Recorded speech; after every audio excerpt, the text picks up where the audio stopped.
Morning guys, Bearded Commoner, letting you have some thoughts for Friday. So, I've had some negative feedback on my videos. I was kind of hoping they were going to say, yeah, he's ugly, blah, blah, blah, everything else, but they're not. In actual fact, I've been told that I'm too miserable, I'm too negative. A lot of the things I say are possibly wrong. Mental health isn't a real illness, which I thought was great. You know, I thought that was brilliant. So that means for the last sort of 5 years, I've just been faking it. Brilliant. So I'm going to change it slightly in so much as mental illness is a medically and clinically diagnosed condition.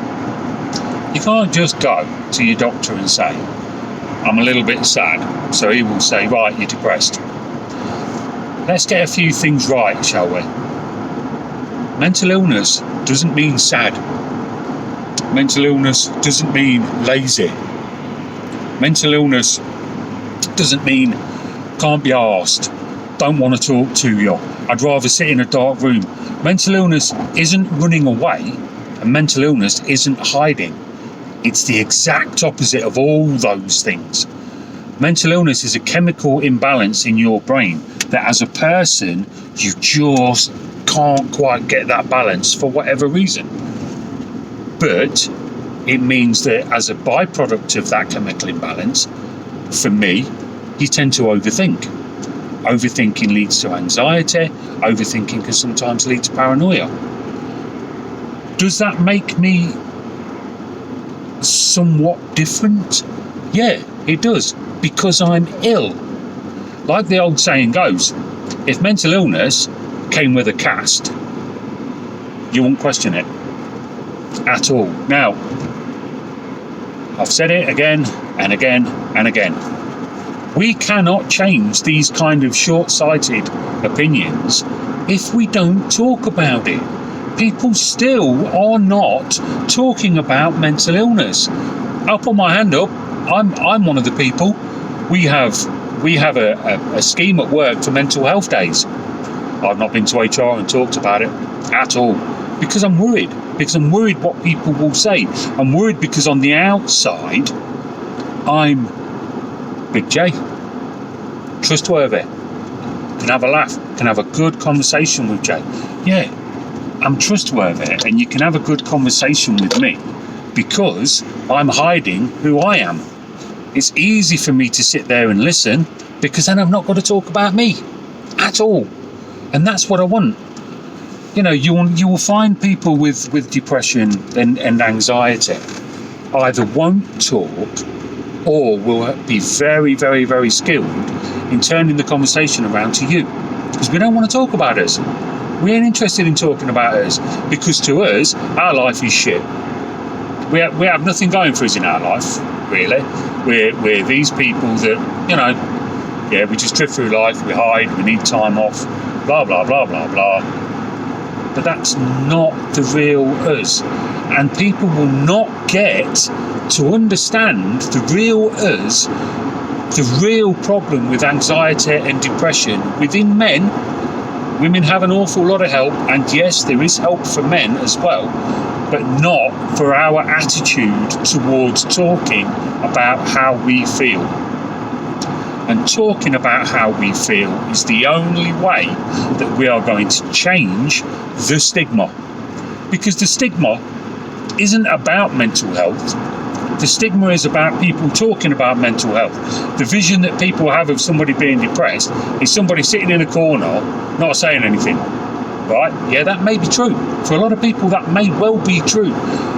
But that won't change unless they see people like me and you doing things like this to say to people, it's normal. It's normal. You would talk to people if you had flu. You would talk to people if you'd broken a leg. You would talk to people if you were going into hospital for an operation. Mental health illness is no different at all. You are ill. Regardless of what people say, if you want to spend the day in bed, do it. Do it. Spend the day in bed. The more employees get to understand that mental health in the workplace is a huge problem when it comes to productivity and sickness, the better we will be. But it won't happen unless we start to talk about it. As for your negative comments, fine. I'm glad that you've got a perfect life with no worries and no concerns whatsoever. And I'm glad that when you do have worries and you do have concerns, your brain is in a position to be able to understand those concerns and understand those worries without overthinking them, always thinking the worst, and going down a pretty dark path. Because that's what happens with me. If I have 2 or 3 days holiday from work, I'm nervous and anxious about going back in, to the point of I think, bloody hell, I'm going to walk into a bollocking.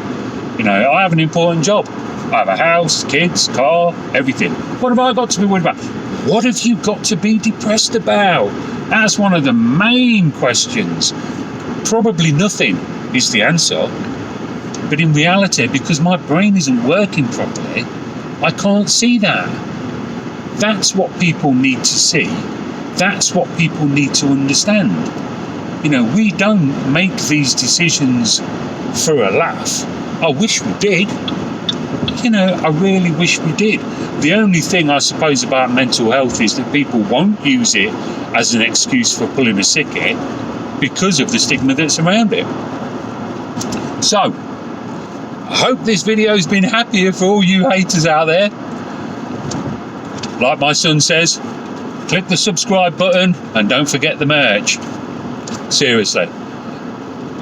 Shout out to a mate of mine who's having a bit of a rough day today and will have a bit of a rough day on Monday. Mate, you've got it. You're doing it for the right reasons. You're doing it for your family. Yes, you're going to be nervous. You're bound to be. You wouldn't be human if you weren't nervous. But they're good nerves. Think of the benefits that the family will get from what you're about to do. You know you are. Have fun. Guys, this is the happy bearded commoner telling it how it is. Cheers, people.